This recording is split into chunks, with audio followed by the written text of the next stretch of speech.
14절 은밀한 선물은 노를 쉬게 하고 품 안의 뇌물은 맹렬한 분을 16절까지 쭉 읽어요. 은밀한 선물은 노를 쉬게 하고 품 안의 뇌물, 여기 뇌물 또 나왔어. 맹렬한 분을 그치게 하느니라. 정의를 행하는 것이 의인에게는 즐거움이요 죄인에게는 패망이니라. 명철의 길을 떠난 사람은 사망의 회중에 거하리라. 은밀한 선물은 노를 쉬게 하고 품 안의 뇌물은 맹렬한 분을 그치게 하니라. 여러분 우리 아버지는요 은밀히 안기는 선물 좋아하지 않으세요. 그걸 어떻게 아느냐? 아버지가 우리에게 주신 선물을 보면 알아.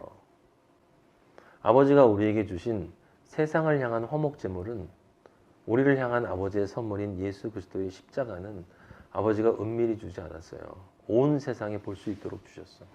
골고다 언덕의 가장 높은 곳에 나무 기둥 달아놓고 거기 자기 아들을 빨가벗겨가지고 매달아 놓고 피를 철철철 흘리면서 나중에 창으로 옆구리 찌르고 그걸 사람들이 다 보도록 선물을 주셨어. 왜 그러냐면 아버지의 공의가 무엇인지 아버지의 정의가 무엇인지를 드러내기 위해서예요. 그럼 은밀한 선물 품 안의 뇌물은 어둠 가운데 행하는 거야. 어둠 가운데 주는 것이 은밀한 선물이고 품 안의 뇌물이에요. 정의에 부합하지 않는 것이죠. 그럼 정의에 부합하지 않는다는 건 뭐예요? 거짓 재물이라는 뜻이에요. 거짓 재물. 바르지 못한 믿음, 실제로는.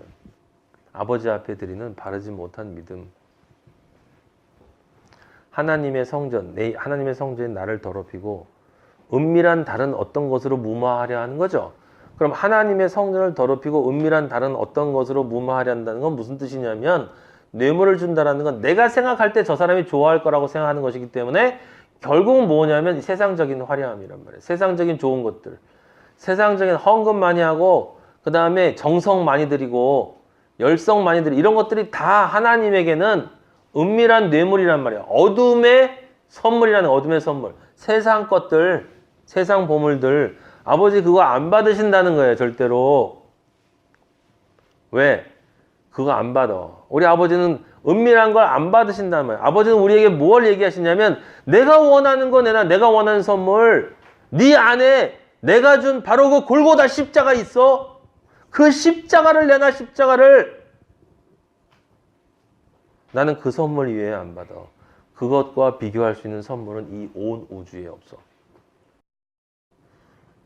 그게 명철을 떠난 삶이에요. 사망의 회중이고 지옥에 가는 사람들에게 포함될 일인 거예요. 여러분 우리가 이 세상에 살 때는 여기 지금 뒤에 나와 있는지 몰라. 이게 이것과 같아요. 교회에 가면 그리스도인 소수의 그리스도인들이 있잖아요. 있는 교회가 있고 없는 교회가 있지만 있는 교회도 있을 거 아니에요. 그럼 그들이 같은 교회에서 믿음 생활을 한단 말이에요. 우리도 지금 마하나임이라는 이름으로 같은 믿음 생활 하잖아. 한 큰 공동체 속에는 지금 다른 길을 가는데 바로 옆에 있단 말이에요. 바로 옆에 교회 가면은 하나님을 정말 성령과 연합되어진 사람과 성령과 연합되지 않고 악한 영과 연합되는데 성령이 연합된 것처럼 착각하는 사람들이 같이 있단 말이에요. 그런데 그들이 길을 간다고. 근데 그 길이 점점 벌어진다니까. 지금 이렇게 처음에는 비슷하게 가기 때문에 서로 같은 길을 가는 것 같아요. 근데 마지막에 가면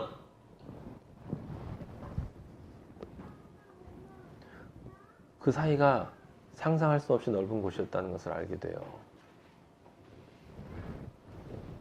그래서 아버지가 집에 들이지도 말고 인사도 하지 마라 라고 얘기하는 거예요. 17절 연락을 좋아하는 자는 가난하게 되고 술과 기름을 좋아하는 자는 부하게 되지 못하니라. 같은 얘기예요. 그죠? 연락을 좋아한다는 말에는 그냥 세상 쾌락만 좋아한다는 뜻이 아니라 세상의 명예, 세상의 영광 다 통틀어 세상 선악과를 좋아하는 거예요. 부하게 되지 못한다. 예수 그리스도가 있을 수 없다. 그러니까 진짜 가난한 거예요.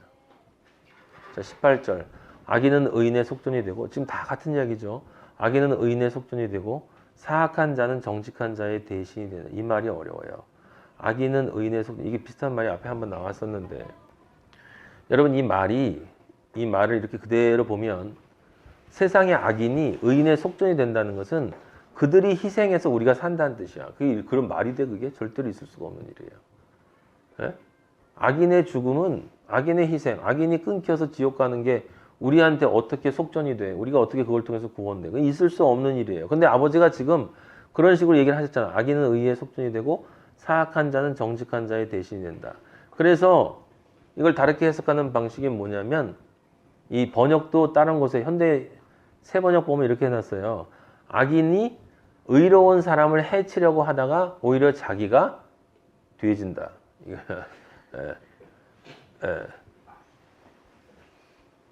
악인이 의로운 사람을 이렇게 못 살게 굴다가 오히려 자기가 뒤져버린다는 거예요. 그 실제 성경에는 그런 사례가 있었으니까. 뭐예요? 그 이스라엘 백성을 멸망시키려고 하다가 홍해에서 다 몰살당했죠, 애굽이. 그리고 사울도 다윗 죽이겠다고 난리쳤다가 나중에 아들하고 같이 죽어버렸어. 우리가 애써서 봤을 때는 하만도 모르드게를 죽이려고 하다가 이스라엘 사람 다 죽이려고 하다가 자기가 먼저 매달렸지. 그러니까 악인이 의인을 죽이려고 하다가 오히려 자기가 죽는다라는 말로 해석할 수가 있다 이 말이에요. 실제 그렇게 아버지가 표현한 구절이 있어. 이사야서 43장 3절 보세요. 43절. 43장 3절 이렇게 써 있어요. 대저 나는 여호와 네 하나님이요 이스라엘의 거룩한 이요 네 구원자임이라. 내가 애굽을 너의 속량물로, 그죠? 똑같은 말이죠. 구스와 수발을 너를 대신하여 주었노라. 그러니까 실제 하나님 아버지가 악인의 경우에는 자기가 판 함정에 빠지게 하신다 이 말이에요. 시편 7편 15절 16절에도 보면 저가 웅덩이를 파 만들며 지가 만든 함정에 빠졌도다. 그 잔해는 자기 머리로 돌아가고 그 포악은 자기 정수리에 내리리로다. 결국 자기가 당한다. 부메랑이 돼서 돌아온다 라는 이야기를 하는데, 여기서 죽는다라는 것도 실제로 홍해에 빠져 죽은 거나 목매달아 죽은 이런 걸 얘기하는 게 아니라 심판 얘기하는 거죠. 종국적인 걸 이야기하는 거죠. 그런데 그렇게 해석해도 상관은 없어요. 이 21장 18절은. 그런데 지금 우리가 계속 얘기하는 것은 무엇이었냐면, 세상 왕과 하늘의 왕이 서로 다른 길을 간다라는 이야기였거든. 그런데 그런 와중에 지금 21장 18절이 나왔단 말이에요. 그래서 이사야서를 지금 조금 전에 제가 43장 3절 읽었는데 그걸 맥락에서 보면 조금 다르게 읽혀요. 43장 1절 한번 보세요. 성경은 절대로 한 절만 보면 안 돼. 절대로 한 절만 보면 안 돼요. 아셨어요? 여러분 절대 그러면 안 돼. 43장 1절. 야곱아 너를 창조하신 여호와께서 지금 말씀하시느니라. 이스라엘아 너를 지으신 이가 말씀하시느니라. 너는 두려워하지 말라. 내가 너를 구속하였고 내가 너를 지명하여 불렀으니 너는 내 것이라. 이거 얼마나 자주 써먹는 말이에요. 이거 자기 이익 위해서. 2절. 내가, 그 다음 말이 중요해요. 네가 물 가운데로 지날 때에 내가 너와 함께 할 것이라. 강을 건널 때 물이 너를 침몰하지 못할 것이며. 여기 무슨 뜻입니까? 사탄이 교회의 뒤에서 물을 강처럼 토해내면 무슨 뜻이야? 세상의 선악과의 말들, 이 세상의 선악과의 말들, 그리고 이 세상 죄악바다. 우리는 이 세상 죄악바다를 40년 광야로 지나가야 되는 거야. 근데 그때 세상의 어떤 말도, 이 세상의 어떤 좋은 선악과도 나를 유혹할 수 없다. 이유는 뭐냐?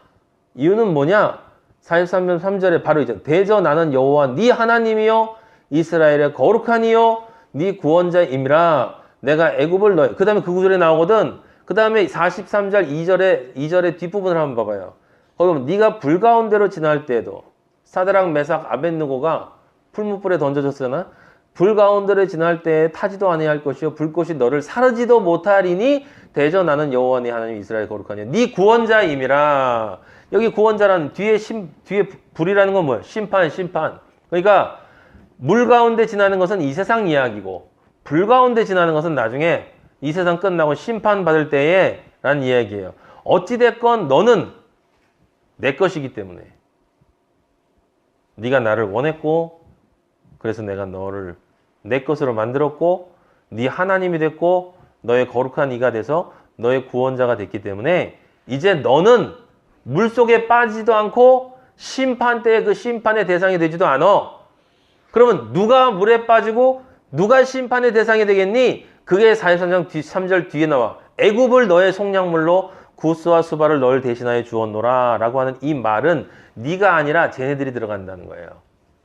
그들을 통해서 네가 구원받는 뜻이 아니라 네가 너가 아니라 쟤네 들어갈 놈들은 네가 아니라 쟤네들이라는 거예요. 쟤네들이라.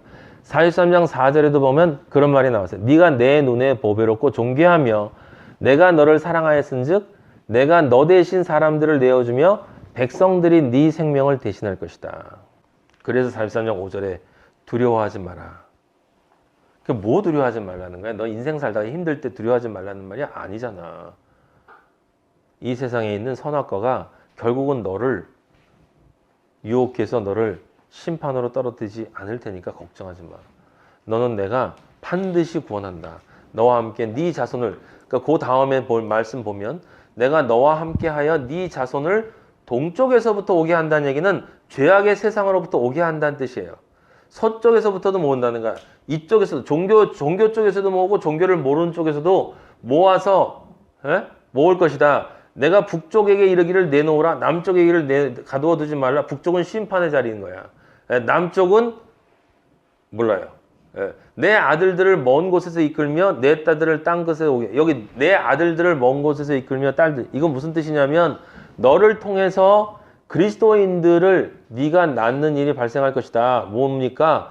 땅 끝까지 이르러 나의 증인이 되리라 라고 하는 것이고, 그래서 43장 7절에 내 이름으로 불러지는 모든 자, 곧 내가 내 영광을 위하여 창조한 사도행전에 나와 있는 그리스도인들을 오게 하라. 그를 내가 지었고 그를 내가 만들었네요. 그런 일이 일어나게 될 것이다. 뭐예요?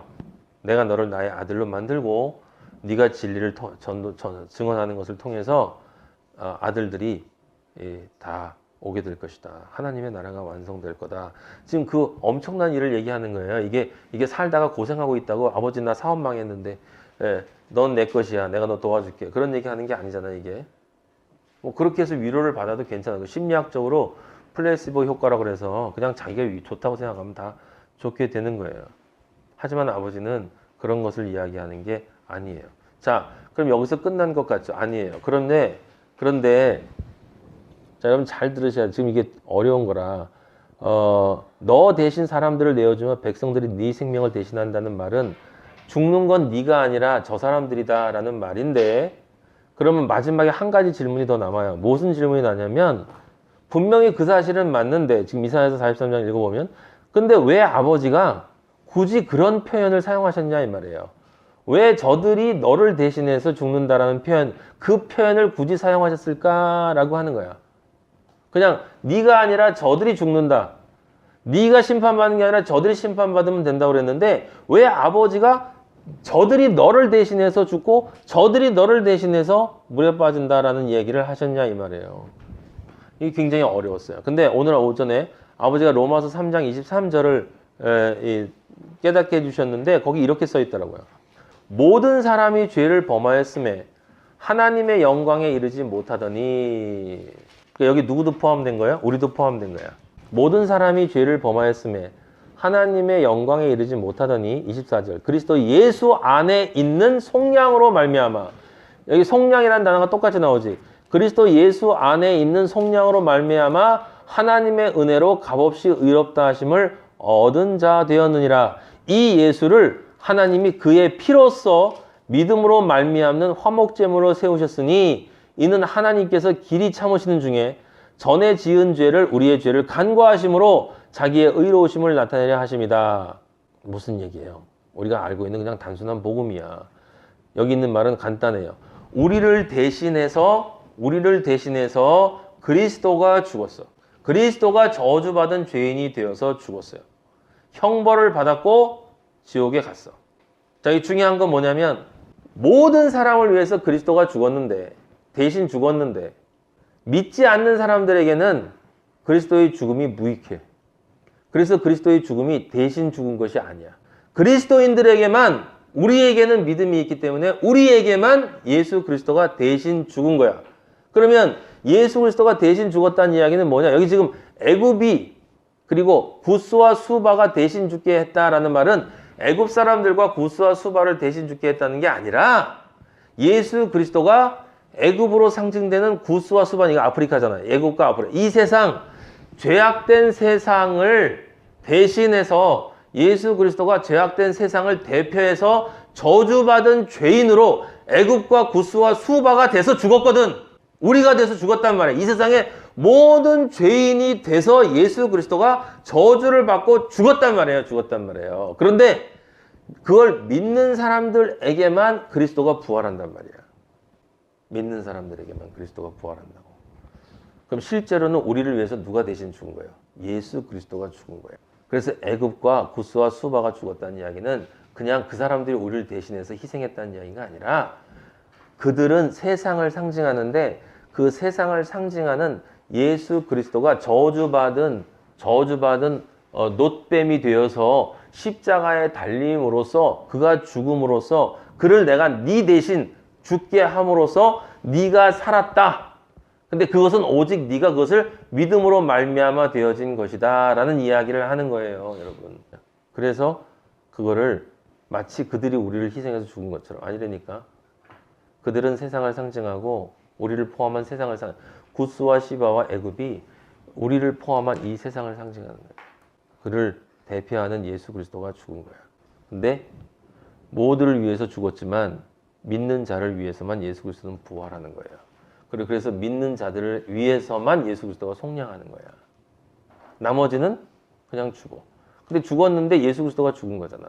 죄인으로. 그러니까 대신 죽은 거나 마찬가지다 이 말이에요. 19절 같이 나와요. 다시 한번 다툼의 성내는 여인과 함께 사는 것보다 아까는 운막이라고 그랬는데 지금은 광야에서. 왜냐하면 아까 앞에는 다툰다라고 했는데 여기는 다투면서 성낸다고 얘기했어요. 이거 아니에요. 그런 뜻이 아니고 다시 한번 반복하는 거예요. 다투면서 성내는 여인과 함께 산다라는 이야기는 다른 것이 아니라 1차적으로는 나였고 내가 바로 다투며 성내는 여인이었고 내가 그리스도인이 된 다음에는 이 세상이 그래. 이 세상 사람들이 그래. 그리고 그리스도인이라고 하면서 사실은 이 세상과 양다리 걸치고 사는 사람이 그래요. 종교인들이 그래요. 광야로 가라. 예수 그리스도가 거기 있다라고 하는 얘기예요. 20절 지혜 있는 자의 집에는 귀한 보배와 기름이 있으나 미련한 자는 이것을 다 삼켜버리느니라. 아까운 줄 모른다는 거예요. 그냥 써버려. 써버린다는 이야기는 아까운 줄 모르고 그냥 버린다는 이야기지. 잠언 20장 15절에 보면 세상에 금도 있고 진주도 많거니와 지혜로운 입술이 더욱 귀한 보배니라 이렇게 써 있거든요. 그러니까 여기 지혜 있는 자의 집에는 귀한 보배가 있다라고 하는 것은 지혜로운 입술이 있다라고 하는 거예요. 그리스도의 말씀이 있다는 거야. 베드로전서 1장 18절에 보면 너희가 알거니와 너희 조상이 물려준 헛된 행실에서 대속함을 받은 것은 은이나 금같이 없어질 것으로 된 것이 아니요 오직 흠 없고 점 없는 어린 양 같은 그리스도의 보배로운 피로 된 것이니라. 지혜 있는 자의 집에 있는 귀한 보배는 바로 어린 양으로 우리를 위해 십자가에 돌아가신 예수 그리스도의 보배로운 피가 있다 이거예요. 고린도후서 4장 6절에 보면 어두운 데에 빛이 빛이라 말씀하셨던 그 하나님께서 예수 그리스도의 얼굴에 있는 하나님의 영광을 아는 빛을 우리 마음에 비추셨느니라. 우리가 이 보배를 질그릇에 가졌으니. 고린도서 4장 7절. 지혜 있는 자의 집에는 귀한 보배가 있어요. 예수 그리스도의 말씀, 예수 그리스도의 말씀, 예수 그리스도의 십자가가 있고 그것을 가지고 있는 믿음을 이끌어 주시는 성령의 기름 부음이 있단 말이에요. 미련한 자는 이것들을 다 삼켜버린다라고 하는 얘기는 가치 없는 것으로 버려버린다라고 하는 거지. 나중에 아까워하는 거예요. 예. 욥기 22장 25절에 보면 나중에 베드로전서 2장 4절에서 8절도 다시 찾아보세요, 여러분들. 거기에도 그리스도의 산돌이신 예수 그리스도 보배에 대한 얘기 나와요. 베드로전서 2장 6절에 나와 있는데 성경에 기록되었을 때 보라 내가 택한 보배로운 모퉁이 돌이라는 말이 나와요. 보배로운 모퉁이 돌. 그러니까 보배는 다른 것이 아니야. 예수 그리스도인데 예수 그리스도만 보배가 아니에요. 아버지와 아들과 성령은 하나잖아. 그러니까 다 성부, 성자, 성령이 다 욥기 22장 25절에 보면 그리하면 전능자가 네 보배가 되시며 라는 말이 있어요. 전능자가 네 보배가 되시며 하나님 아버지가 우리 보배지 뭐. 21절 공의와 인자를 따라 구하는 자는 생명과 공의와 영광을 얻느니라. 이 하나님의 아들들의 모습이에요. 공의는 다른 것이 아니라 하나님 아버지의 절대적이고 보편적인 하나님 아버지의 진리, 오직 성경 말씀을 영어로 읽었을 때 알 수 있는 그 진리만을 따라서, 그리고 하나님 아버지가 베풀어 주시는 그 인자를 따라, 사랑을 따라. 여기 21절에 있는 말은 무슨 뜻이에요? 무엇을 구하는 자가 무엇을 구하는가가 중요한 게 아니라 무엇을 따라 구하는가가 중요하다는 거예요.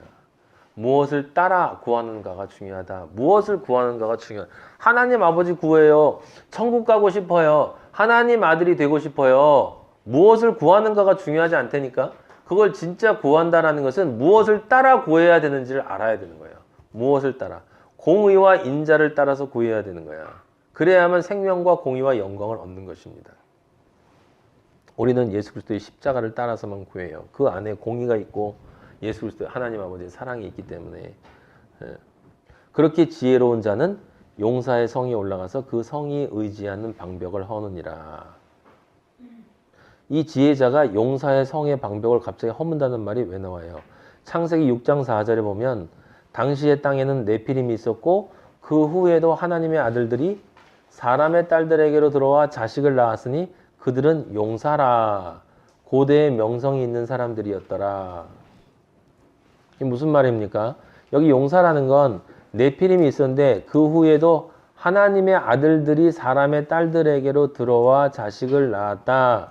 여기 하나님의 아들들이 누구냐? 사람의 딸들이 누구냐? 이거 가지고 굉장히 말이 많은데 어떻게 이해하든 상관이 없어요. 기본적으로는 아주 스탠다드적인 관점에서 하나님의 아들들은 바로 여러분과 같은 하나님을 믿는 사람들, 그리스도인들, 그 당시에는 선택받은 이스라엘 민족의 아들들이 사람의 딸들에게로 들어와 자식을 낳았다. 이방 여인들과 결혼을 해서 자식을 낳았다라고 하는데 그들은 용사들이라고 하는 거예요. 근데 실제로 영적으로 보면 그런 결혼은 자식을 낳았다는 게 그렇게 육체적인적으로 이해를 해야 되겠어요? 그런 것이 아니지. 하나님의 아들들이라는 것은 실제 그리스도인들이라는 뜻이고 사람의 딸들에게로 들어와 자식을 낳았다는 것은 사람의 딸들에게로 들어와 자식을 낳았다는 것은 이 세상과 결혼해서 이 세상을 낳았다라고 하는 거예요. 그럼 이 세상과 결혼한 사람들의 특징이 뭐냐면 권력을 향한 의지라고. 그래서 여기 용사라고 표현된 거예요. 용사. 고대에 명성이 있는 사람들이었더라라고 하는 것은 하나님이 볼 때 명성이 있는 사람들이 아니라 이 세상 사람들이 볼 때 명성이 있는 사람들이다. 그들은 이 세상에 이름 내는 것을 찾아서 움직인 사람들이다. 뒤에 보면 바벨탑에도 바로 그게 똑같이 나온단 말이에요. 그래서 그 바벨탑 나올 때 창세기 10장 8절에 보면 구스가 또 니므롯을 낳았으니 그는 세상의 첫 용사라. 바벨탑을 쌓았던 그 니므롯이 세상의 첫 용사라 하고 나와요. 근데 이게 이상하지. 10장 8절에 첫 용사인데 6장에도 용사들이 많이 있었다고 했거든. 근데 그 사이에 뭐가 있냐면 노아의 홍수가 있어.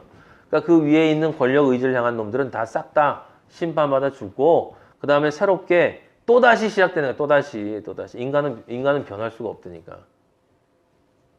인간은 그 잘나기 위한 욕망은 참 이게 끊기가 힘들어요. 이게. 근데 이 지혜로운 자는 용사의 성에 올라가서 그 성이 의지하는 방벽을 헌다고 그랬잖아요. 여러분 22절 다시 보세요. 그러면 이 말이 무슨 뜻이야? 이 지혜로운 자가 하나님을 믿지 않으면서 세상의 부귀영화를 따라 사는 그 사람이 의지하는 방벽을 허문다. 그런 뜻이에요? 그런 뜻이 된다면 이게 무슨 뜻이 되는 거야? 지혜로운 자는 진리를 선포해 줌으로써 이 세상의 왕들로 살아가고자 하는 사람들의 영혼을 구원해 준다. 어둠의 흑암의 벽을 깨고 그들에게 빛을 비추어 준다라고 하는 뜻이 돼. 근데 그렇게 되기 위해서는 먼저 그가 뭐가 돼야 되냐면 먼저 자기 자신 안에 있는 골리앗의 성을 올라가서 그 성에 의지하는 방벽을 허물어야 되는 거예요. 그러니까 실제 이 성은 어디에 먼저 있어? 내 안에 있는 거야, 내 안에. 내 안에 있는 성을 먼저 허물어야 되는 거고 이것이 평생 허물어져야 돼요. 그리고 그러면서 내가 그것을 깨달아가는 그 진리를 아버지에게 그 받은 은혜를 아버지의 은혜를 사람들에게 전해줌으로써 그 바깥에 있는 용사, 내 안에 있는 용사와 함께 바깥에 있는 용사이고자 하는 인간들, 그 교만하고 거만한 인간들, 세상의 왕으로 살아가고자 하는 그 왕들의 의지하는 방벽이 뭐겠어요? 그게 바로 선악과지 뭐. 그들이 생각하는 우상, 그 우상을 헐어버려. 제일 마지막에 남는 건 자존심일 거예요. 자존심. 이 세상 사람들이 의지하는 건 늘 자존심이라고 제가 얘기했어요. 예. 그 진짜 그 없어지기 힘들어 보면.